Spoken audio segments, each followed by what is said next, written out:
듣고 그 말씀 함께 나누려고 합니다. 우리가 오늘 4장 43절부터 나오는 내용을 함께 살펴볼 건데요. 이 4장 43절부터 54절까지 내용은 왕이 신하에게 아들이 있었는데 그 아들이 죽을 지경을 만나게 되죠. 그런데 예수님께서 이걸 고쳐주시는 사건입니다. 그런데 요한복음을 이렇게 가만히 읽다 보면 본문들이 명확하게 이게 단락이 구분이 됩니다. 요한복음이 어떻게 구성이 되어 있냐면 어떤 사건들, 기적이 나타나고 그 다음에 관련해서 예수님이 설교하시고 이러면 이제 한 단락이 끝이 나는 거예요. 지금 다시 어떤 사건, 기적이 나타났죠. 그러니까 여기부터 새로운 단락이 이제 시작을 하는 겁니다. 그러니까 우리가 이 본문이 4장 43절 이렇게 되어 있지만 사실은 이 단락을 나누신 분이 단락을 잘못 나누신 거예요. 여기부터 5장 이렇게 해서 새로운 장으로 들어가는 것이 맞습니다. 원래 장절이 성경이 처음 쓰여질 때부터 있었던 것은 아니니까요. 나중에 사람들이 임의로 결정을 한 것이기 때문에 여튼 여기부터 이제 새로운 단락, 새로운 내용이 시작한다 이렇게 생각하시면 되고요. 그리고 앞에서도 어떤 기적과 관련된 내용이 나올 때는 사건이 2개가 나왔습니다. 그래서 가나온 잔치, 성전 폐쇄 사건 이렇게 2개가 나왔죠.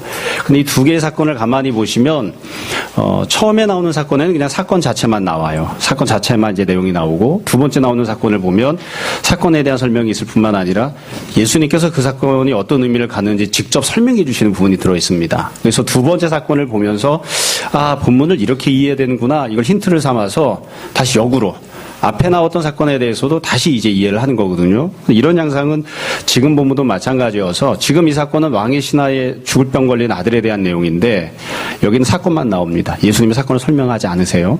근데 다음 주에 보게 될 사건은 베데스다 연못가에 있었던 38년 된 병자를 고치시는 사건입니다. 근데 그 사건에서는 예수님이 이 사건이 어떤 의미를 갖는지를 직접 설명을 해 주십니다. 그러니까 그 설명을 보고 이런 각도에서 이 사건이 있었던 것이구나. 그러니까 이걸 다시 역으로 끌어올려서 지금 우리가 보고 있는 이 사건도 이런 각도에서 봐야 되구나 하고 이제 살펴봐야 됩니다. 근데 이제 본문 안에는 아직 그런 내용이 들어있지 않으니까 이제 다음 주에 다시 한 번 더 말씀을 더 세세하게 드리려고 해요.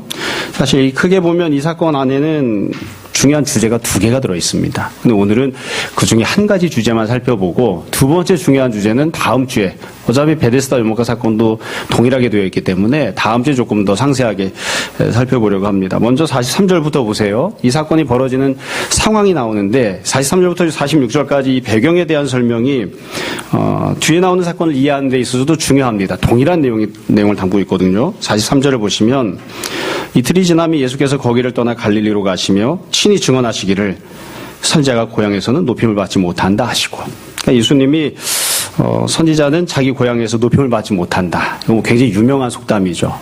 현실이기도 하고요.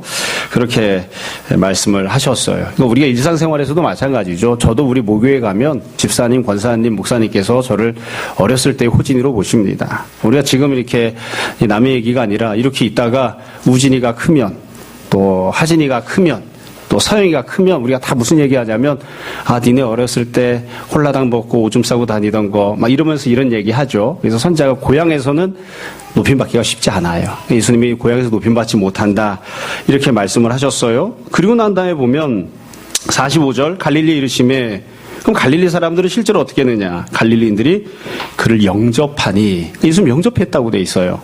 여기서 말하는 영접이 우리말로는 대단하게 환영한 것처럼 그렇게 보일 수도 있는데요. 그렇게 이해할 수도 있는데 사실은 그게 아니라 그냥 잘 받아들였다 이런 뜻입니다. 그러니까 여하튼 그래도 나쁘게 대우한 것은 아니고 환대한 거죠. 이렇게 영접한 이유가 뭐냐면 이는 자기들도 명절에 갔다가 예수께서 명절 중에 예루살렘에서 하신 모든 일을 보았습니다라. 예수께서 다시 갈릴리 가나 이르시니 전에 물론 포도주를 만드신 곳이라. 그래서 지금 장소는 가나로 되어 있고요. 갈릴리 사람들이 예수님께서 예루살렘에서 하셨던 일들을 다 쳐다보고 예수님 영접했다 이렇게 되어 있습니다. 먼저 그냥 읽고 넘어가려고 생각하면 넘어갈 수도 있습니다. 그런데 이 부분을 잘 생각해 볼 필요가 있어요. 왜냐하면 언뜻 보면 잘 이해하기 어렵기 때문에 그렇습니다. 먼저 예수님은 고향에서는 높임받지 못한다 말씀하셨죠. 근데 갈릴리 사람도 어떻게 했습니까? 영접을 했잖아요. 예수님 높임 못 받는다 말씀하셨는데 사람들이 영접을 했다고요. 이게 도대체 어떻게 된 것인가? 예수님이 잘못 생각하신 건가요? 예수님께서 좀 지식이 딸려서 혹은 사람들을 잘 이해를 못하셔서 사람들이 영접을 하고 영접할 것인데도 그걸 예수님이 미리 잘못 오해하신 건가? 잘못 예측하신 건가? 그러니까 예수님 말씀이 틀린 건가요? 그렇지 않습니다. 그러니까 이게 그래서 이 뒤에 있는 내용을 이해하는데도 중요한데요. 왜 그러냐면 사람들은 자기들 나름대로는 예수님을 영접한 게 맞아요. 사람들은 예수님께 잘 대했어요. 예수님께 친절히 대하고 예수님을 환영하면서 맞이하고 예수님을 찾아가기도 했어요. 말 그대로 영접을 한 겁니다. 그런데 예수님께서는 그런 영접을 원한 게 아니에요. 예수님은 사람들이 영접할 걸 몰랐기 때문에 오해를 해서 예수님이 착각을 해서 고향에서 높이 못 받는다 이렇게 말씀하신 게 아니에요. 사람들이 영접할 걸 다 알고 계셨어요. 그러나 사람들이 영접해주고 사람들이 잘 대해주는 건 예수님이 원하시는 그런 반응은 아니에요. 예수님은 다른 반응을 원하신다고요. 그렇기 때문에 예수님께서 고향에서는 높임 받지 못한다. 그러니까 예수님이 원하시는 높임은 따로 있는 거죠. 그러니까 이게 이 사건이 시작되어지는 배경이고 세팅입니다. 그러니까 결국 쉽게 이야기하면 사람들과 예수님 사이에 이게 엇갈리는 반응이 나오는 겁니다. 사람들 딴에는 사람들 입장에서는 여기서 더 이상 뭘 어떻게 하란 말이냐. 이 정도로 환영했으면 됐지. 이 정도로 영접했으면 됐지. 이 정도로 우리가 잘 높여주었으면 됐지. 뭘 더 어떻게 하란 말이냐. 사람들 입장에서는 그렇게 생각할 수도 있습니다. 그런데 예수님은 나는 그걸 원하는 게 아니야.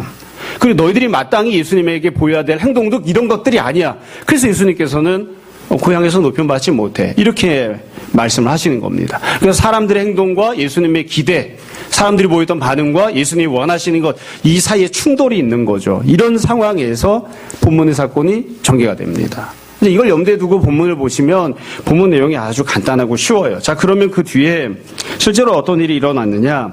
왕의 신하에게 아들이 있었는데 이 아들에게 문제가 있던 내용이 나옵니다. 구체적인 문제는 46절 뒤에 보시면 왕의 신하가 있어. 그러니까 신분이 그래도 상당히 높았던 사람 같아요. 그의 아들이 가버나움에서 병이 들었다. 그래서 그 뒤에 보시면 47절 끝에 보면 그가 거의 죽게 되었습니다. 아들이 있었는데 아들이 병이 들어서 거의 죽게 된 겁니다. 이게 참 성경에서는 그냥 단순하게 아들이 있었다가 병들어 죽게 되었다 이렇게만 표현을 했는데 여러분 입장을 바꿔놓고 생각을 해보세요. 이 아들이 외아들인지 아니면 여러 아들들 중에 하나인지는 모르겠어요. 그런데 자기 아들이 병이 들었다. 그럼 어떻게 하시겠습니까? 당연히 병원 가겠죠. 더군다나 죽을 지경을 만났다. 근데 이 사람 왕의 신하이고 사회적 신분도 있고 어느 정도 재산도 있었을 것 같아요. 그러면 어떻게 했겠습니까? 자기가 알 수 있는 사람들 다 동원해서 좋은 의사가 누구 있는지, 어디에 가야 치료를 받을 수 있는지, 어떤 약을 쓰면 좋을지 알아보지 않았겠습니까? 전 왕의 신하가 아닌데도 불구하고 애들이 아프면 그렇게 할 것 같아요. 내가 할 수 있는 걸 다 찾아서 일단 방법을 찾아보겠죠. 근데 아마 현실은 이것저것 방법을 다 동원해 봐도 의사들을 다 찾아봐도 결국 어떻게 할 방법이 없어서 애가 죽을 지경을 만나는 그런 상황이 된 게 아닌가 싶습니다. 그래서 이게 참 첫 출발점이 문제가 심각하고 동시에 슬프죠. 그렇죠? 아버지가 왕의 신하면 뭐합니까? 애가 아픈 걸 어떻게 해결해 줄 수가 없는데. 여기서는 그나마 그래도 아버지가 왕의 신하잖아요. 아버지가 의사면 뭐합니까? 애가 아픈 걸 어떻게 해줄 수가 없는데. 저도 제 친구 중에 친구도 의사, 부인도 의사인 가정이 있습니다. 근데 애가 아파요. 어떻게 해결할 수가 없는. 어떻게 할 겁니까? 할 수 없죠. 할 수가 없는 거죠. 그러니까 너무 힘든 그런 상황을 만나고 있는 거예요. 동시에 그래서 이 문제는 모든 사람들이 만나야만 하는 또 피해갈 수 없는 자기 힘으로는 해결할 수 없는 어떤 문제에 봉착한 상황을 보여주고 있습니다. 조금 더 이 왕의 신하에게는 좀 미안하지만 조금 더 본질적으로 이야기하자면 이 왕의 신하의 아들이 조금 있으면 고침받거든요. 그래도 결국 죽습니다. 나이가 들면 다 죽어요. 죽을 때는 어떻게 죽을까요? 안 아프다가 그냥 갑자기 죽을 수도 있지만 아프다가 죽겠죠. 그러니까 병이 들고 병에서 고침을 받아서 회복이 되어져도 다시 병이 들어요. 젊은 시절을 쭉 지내다가 나이가 들면 또 병이 들어요. 그래서 이 병이 들어서 죽을 지경을 만나는 것은 인간에게 주어져 있는 어찌 보면 피할 수 없는 운명과도 같은 그런 상황인 거죠. 그러니까 누구도 피해갈 수 없는 그런 아주 심각한 운명적인 그런 상황에 처해 있는 그게 바로 이 본문이 시작하는 배경이에요. 이게 문제점입니다. 아플 때 안 아파본 사람이 누가 있겠어요? 다 아프죠.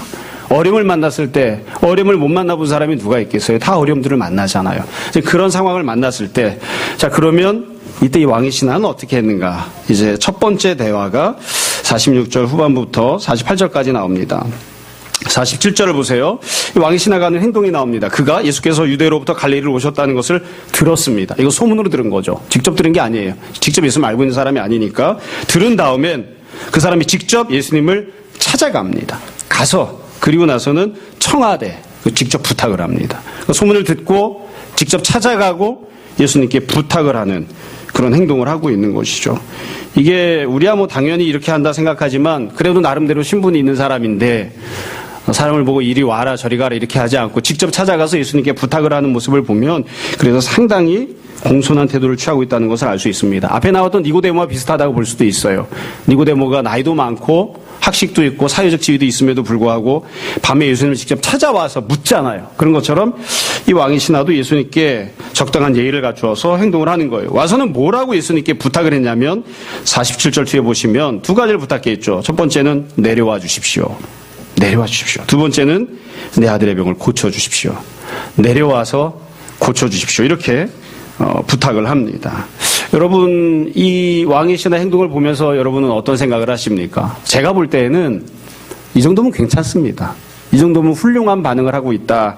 이런 생각이 들어요. 제가 만약에 예수님이었으면 누군가 이렇게 찾아와서 어떤 사람이 와서 목사님 한번 좀 와주십시오. 그리고 꼭 한번 기도해 주십시오. 이렇게 이야기하면 괜찮을 것 같아요.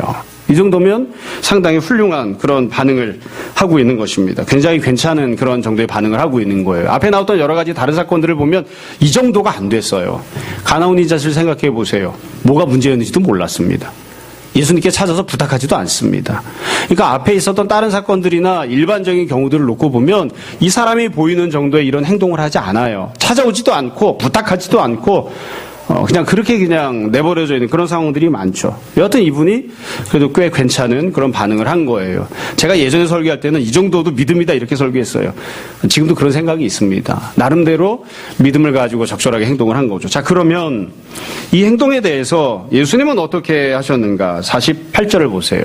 사실 우리가 어떻게 생각하는가 별로 중요하지 않습니다. 우리가 어떻게 평가하는가. 예수님께서 이 사람의 행동에 대해서 어떻게 평가하시고 어떻게 말씀하셨는가가 중요하죠. 48절을 보면 이렇게 되어 있습니다. 예수께서 이르시되 너희는 표적과 기사를 보지 못하면 도무지 믿지 아니하리라. 이 부분을 읽으면서 제가 고민을 많이 했습니다. 여러분들도 보면 이 뉘앙스를 어떻게 읽어야 될까 이 고민이 돼요. 여러분, 예수님께서 너희는 표적과 기사를 보지 못하면 도무지 믿지 아니하리라 이 말씀을 이게 칭찬으로 하시는 건가요? 이게 안타까운 마음으로 하시는 건가요? 이 내용을 보면 문자 그대로 이 내용 자체가 별로 탐탁지 않게 여기시는 거예요. 탐탁지 않게. 네가 그 모양이지? 이렇게 말씀하시는 거예요. 너 표적과 기사를 꼭 봐야 되겠냐? 이렇게 이야기를 하시는 거죠. 이게 참 묘해요. 그래서 이 내용을 보면 이 사건이 앞에 나왔던 배경과 비슷하다는 걸 알 수 있어요. 앞에 있던 배경을 보면 갈릴리 사람들이 있음을 영접했지만 예수님께서는 고향에서 높임받지 못한다. 이렇게 말씀하시잖아요. 지금 이 왕의 신하도 마찬가지예요.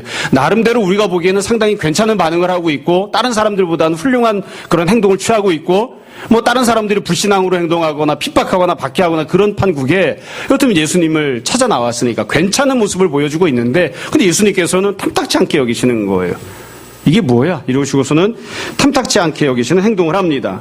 사실 인간적으로 생각해보면 칭찬하거나 격려해 주지는 못해도 위로라도 해줘야 되는 거 아닙니까? 여러분들 만약에 누군가가 여러분을 찾아와서 이렇게 이야기를 하면 지금은 비록 아들이 아프지만 죽을 지경을 만났지만 소망이 있습니다. 괜찮습니다. 잘 될 겁니다. 그렇게 위로라도 해줘야 되는 게 아닙니까? 우리가 흔히 이야기하는 대로 이 동정은 못 해줄 망정 이 쪽박을 깨는 일은 없어야 되는 거 아닙니까? 근데 예수님께서 그런 거 안 하세요. 위로도 안 해주세요. 칭찬은커녕 격려는커녕 심지어 위로조차 하지 않으시고 탐탁지 않게 그냥 말씀을 쭉 하시는 거예요. 한마디로 그냥 마음에 안 들어 하십니다. 이 왕의 신하의 행동을 마음에 안 들어 하세요. 그러니까 예수님은 이런 태도를 원하시는 게 아니에요. 이 왕의 신하가 예수님을 찾아왔을 때 보였던 행동이나 태도를 예수님이 원하신 게 아니에요. 이런 반응은 예수님을 기쁘시게 하는 그런 반응이 아닌 거죠. 예수님과 온전한 관계를 맺는 그런 방식이 아닌 거예요. 그럼 예수님이 왜 이렇게 탐탁지 않으셨는가? 예수님이 말씀하신 내용 안에 보면 해답이 들어 있습니다. 예수님 탐탁지 않게 여기신 이유는 딱 한 가지입니다. 도무지 믿지 아니하리라. 믿음이 없기 때문입니다. 이 왕의 신하가 예수님을 찾아올 때에 믿음을 갖고 찾아왔어야 되는데 예수님이 그걸 원하시는데 예수님을 대하는 태도가 반응이 믿음의 태도이길 원하시는데 이 사람은 그런 태도를 보인 건 아니에요. 그렇기 때문에 예수님이 탐탁지 않게 여기신 거죠. 사실은 이것도 굉장히 인간적으로 보면 쉽지 않은 모습이에요. 왜냐하면 지금 이 상황에서 믿음을 이야기하기 쉽지 않아요. 저도 목사이고 하고 싶은 이야기를 편안하게 다 하는 편에 속하지만 아들이 죽을 지경인데 그 아들을 죽을 지경인 사람을 그 사람이 도와달라고 왔을 때 탐탁지 않게 행동하면서 너 왜 이렇게 믿음이 없니? 이렇게 말하기 쉽지 않아요. 그러니까 예수님께서 지금 굉장히 어찌 보면 격렬하게 행동하신 거예요. 상식에 어긋나게 행동하신 거예요. 그리고 뒤집어서 이야기하면 그만큼 예수님이 이 이야기를 꼭 하고 싶으셨던 겁니다. 믿음을 갖고 있지 않다는 것, 믿음으로 대하고 있지 않다는 것에 대해서 예수님이 반드시 짚고 싶으신 거예요. 짚고 넘어가기를 원하신 거예요. 그러니까 이처럼 힘들고 어려운 상황에 처해 있는 사람에게도 어찌 보면 이렇게 함부로 대하는 것처럼 보이는 이런 얘기를 하시는 거죠. 왜 믿음이 없느냐? 왜 믿음을 갖고 나오지 않았느냐? 이렇게 말씀하신 거죠. 그럼 한 가지를 생각해 보자고요. 이 사람은 예수님을 찾아 나올 때 어떤 태도를 갖고 찾아 나온 걸까요? 어떤 마음가짐을 가지고 예수님께 반응을 했던 것일까요? 대답은 간단합니다. 일단 믿음은 아닌 거예요. 예수님이 생각하고 원하시는 믿음은 아닌 거예요. 그럼 어떤 마음을 갖고 찾아 나왔을까? 사실 이 성경 본문에서 예수님께서 구체적으로 말씀하셨으면 아주 간단해요. 너는 나를 찾아 나올 때에 믿음을 갖고 찾아 나온 게 아니라 이러한 마음으로 찾아 나왔다. 난 이걸 원하지 않아. 이렇게 설명을 하셨으면 간단한데 그렇지는 않죠. 그렇기 때문에 우리가 이 장면을 생각하면서 왕의 신하의 마음을 어느 정도는 그냥 추측해보는 수밖에 없습니다. 상황을 통해서 이제 미뤄볼 수밖에 없는 거죠. 근데 제가 생각할 땐 그런 것 같아요. 이 질병과 관련해서 아들이 갖고 있는 문제와 관련해서 그냥 예수님을 의사보다 조금 높은 단계로 생각하는 그리고 예수님을 찾아오는 것이 아닌가 싶습니다. 조금 더 솔직하게 이야기를 하면 만약에 문제가 없었으면 이 사람이 예수님 찾아왔을까요? 안 찾아왔겠죠. 문제 때문에 찾아온 겁니다. 자기가 꼭 해결했으면 좋겠다 싶은 그 어려운 문제가 있기 때문에 그것 때문에 예수님을 찾아온 거예요. 그 문제가 없었으면 이 사람이 예수님을 찾아올 이유가 없어요. 그런 마음이 전혀 없어요. 예수님이 나는 평안해도 난 예수님을 찾아갈 거야. 이런 마음은 누구만큼도 없는 사람이에요. 또 만약에 병원에서 이 문제를 해결할 수 있었으면 병원을 가지 예수님 찾아올 마음이 없는 사람이에요. 그러니까 이걸 그냥 우리식으로 쉽게 얘기하면 이 사람이 품고 있는 마음은 그겁니다. 내가 힘들고 어려운 질병을 갖고 있습니다. 여기서 질병이 나왔으니까 질병만 이야기하지만 다른 문제가 있다고 치자고요. 가정의 문제든 경제의 문제든 인간관계의 문제든 여하튼 어떤 문제가 있어요. 그걸 내 힘으로나 아니면 다른 사람의 도움을 통해서나 만약 해결할 수 있다면 예수님 안 찾아왔을 거예요. 근데 다른 사람의 도움을 통해서도 해결할 수가 없는 거예요. 병원에 가서도 해결이 안 돼요. 그러니까 이 사람이 지금 어떤 마음이냐면 병원에서 해결이 안 되니까 이제 대체의학을 찾는 겁니다. 믿져야 본전이니까. 안 가고 나면 나중에 후회가 남을 수도 있으니까 예수님이 용하다고 하니까 의사 못 고쳤지만 일반적인 의학적인 방법으로는 해결이 안 돼도 어차피 그건 포기한 거니까 예수님한테라도 한번 가보고 해결하면 좋고 해결을 못하면 할 수 없는 것이고 의사도 해결 못한 건데 어떻게 할 거야? 할 수 없는 것이지. 되면 좋고 안 되면 할 수 없고 그런 마음을 가지고 예수님을 지금 찾아온 거죠. 그렇기 때문에 이 사람이 예수님께 대하는 행동, 태도, 말하는 것도 다 어떤 정도의 수준이냐면 믿음을 가지고 예수님을 대하고 있는 그런 행동이 아니라 그냥 대체의학을 시술해주는 사람을 찾아가서 이야기하듯이 하는 거예요. 좀 와보세요. 와서 좀 뭔가를 좀 한번 해보세요. 그렇게 해서 좀 효과가 있으면 내가 사례를 하겠습니다. 이제 이런 식으로 행동을 하고 있는 거죠. 그러니까 예수님께서 이거에 대해서 말씀을 하시는 겁니다. 넌 믿음을 갖고 나를 찾아온 게 아니야. 이 문제를 예수님이 반드시 해결하실 수 있다는 확신을 가지고 오직 주님만이 이 문제를 해결하신다는 그런 뚜렷한 소망을 가지고 넌 나를 찾아온 게 아니야.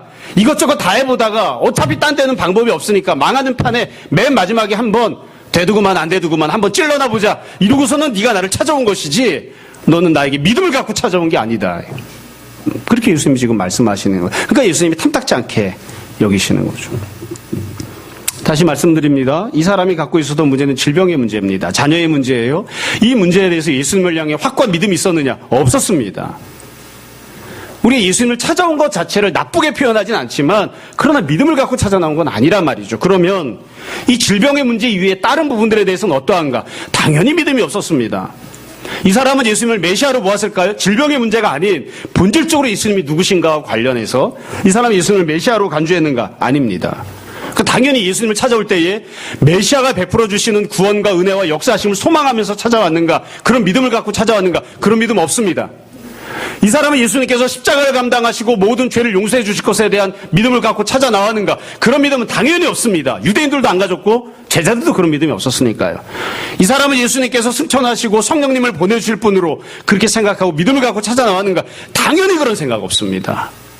그러니까 예수님이 본질적으로 원하시는 부분에 대해서 그리고 대해서도 예수님이 본질적으로 베풀어 주시는 구원과 은혜에 대해서도 아무런 믿음과 소망이 없는 거예요. 예수님께서 모든 죄를 용서해 주시고 세례 요한이 선포했던 것처럼 보라 세상 죄를 지고 가는 하나님의 어린 양이로다. 그래서 내가 이 지금 당하고 있는 모든 문제와 어려움들이 죄로 인하여 하나님께 심판과 형벌을 당하고 있는 것인데 내 모든 죄를 주님께서 용서해 주시고 그래서 내가 지금 당하고 있는 심판과 형벌로부터도 나를 자유롭게 해주시고 그래서 내가 지금 있는 이 모든 현실에서부터 나를 건지시고 구원해 주실 것이라는 그런 믿음을 갖고 찾아 나왔느냐? 아닙니다. 그런 믿음은 눈꼽만큼도 없습니다.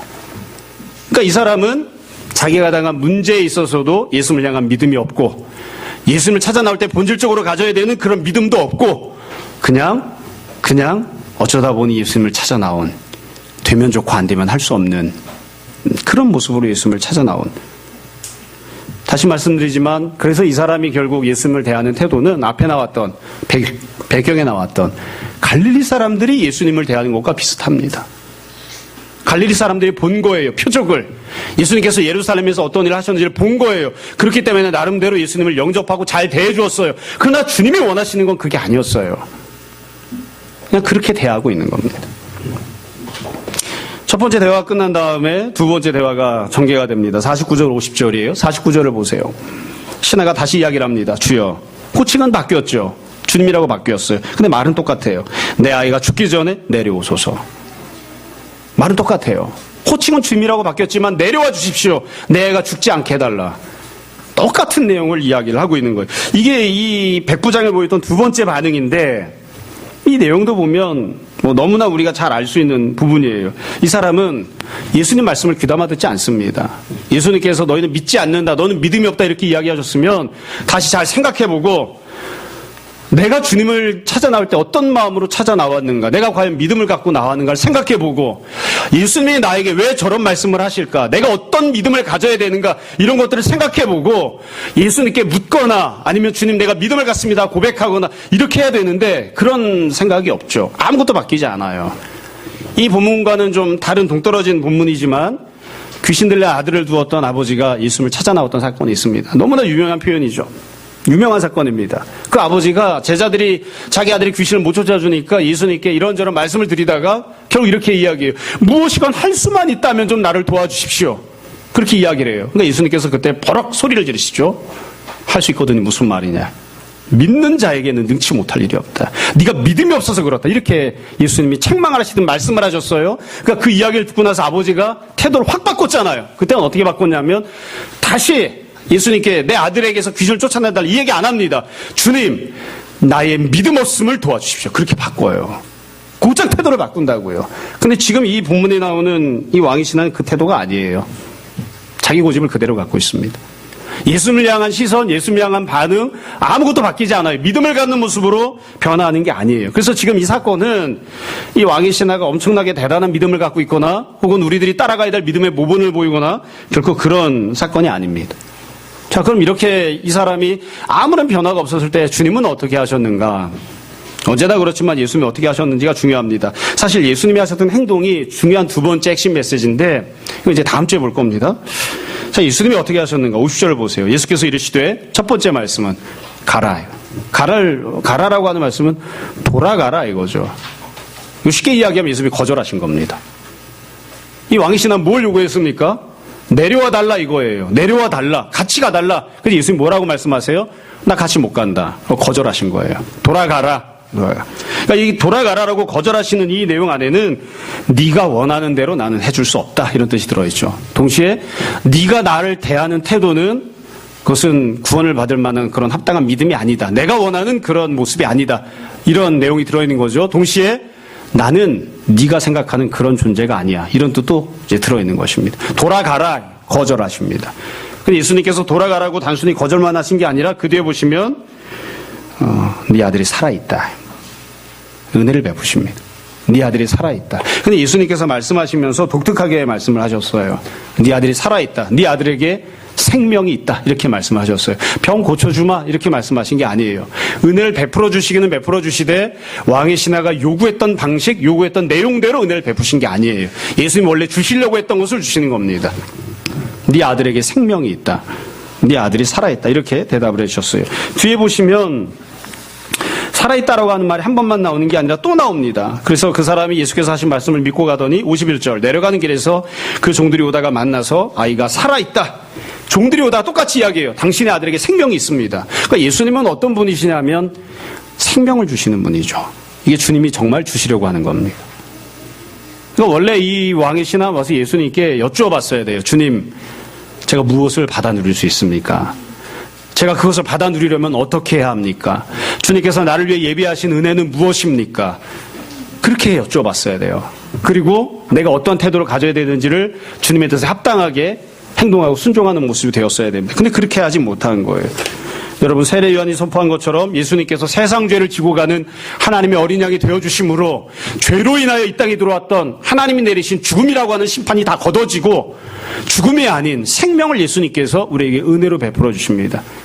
그래서 예수님이 생명을 우리에게 공급하셨기 때문에 생명이 들어왔기 때문에 질병으로부터의 자유함을 10년 가운데 있던 모든 억눌림과 모든 영적인 또 모든 이 감성적인 어려움들 가운데로부터의 자유함을 모든 하나님과의 관계의 뒤틀어짐으로부터의 자유함을 모든 인간관계가 어그러진 것들로부터의 자유함을 주님께서 베풀어 주십니다. 그게 생명이 우리에게 주어지기 때문에 누리는 결과들이죠.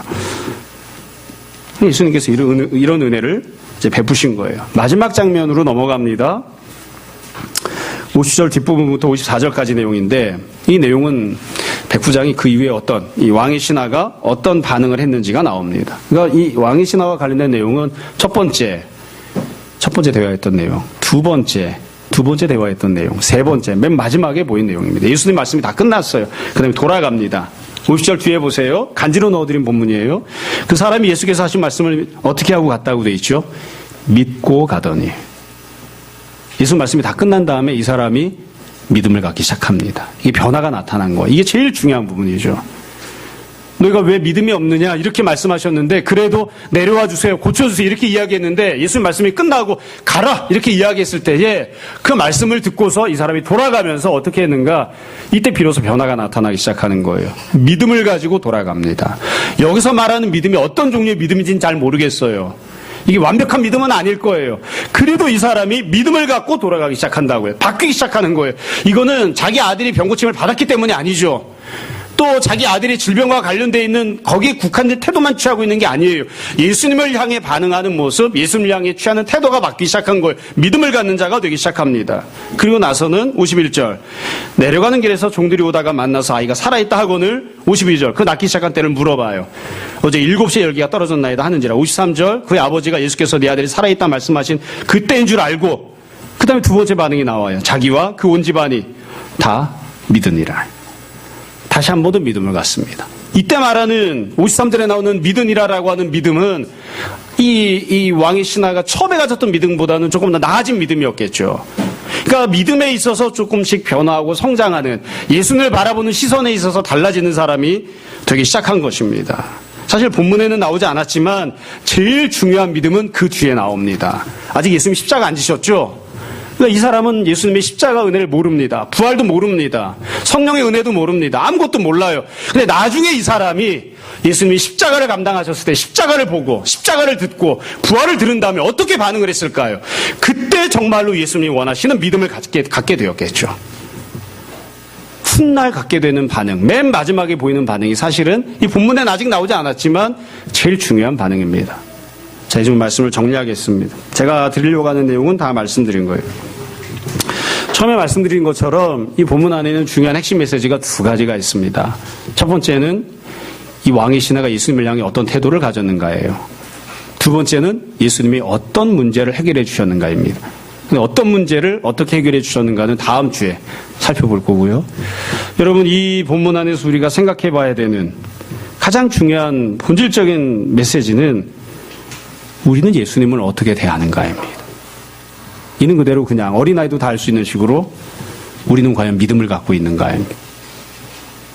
어떤 문제를 갖고 그 문제를 해결하지 못해서 힘들어할 때, 혹은 내가 은혜가 필요할 때, 우리가 예수님을 찾아 나왔을 때 우리는 어떤 마음, 어떤 태도를 가지고 예수님을 찾아 나옵니까?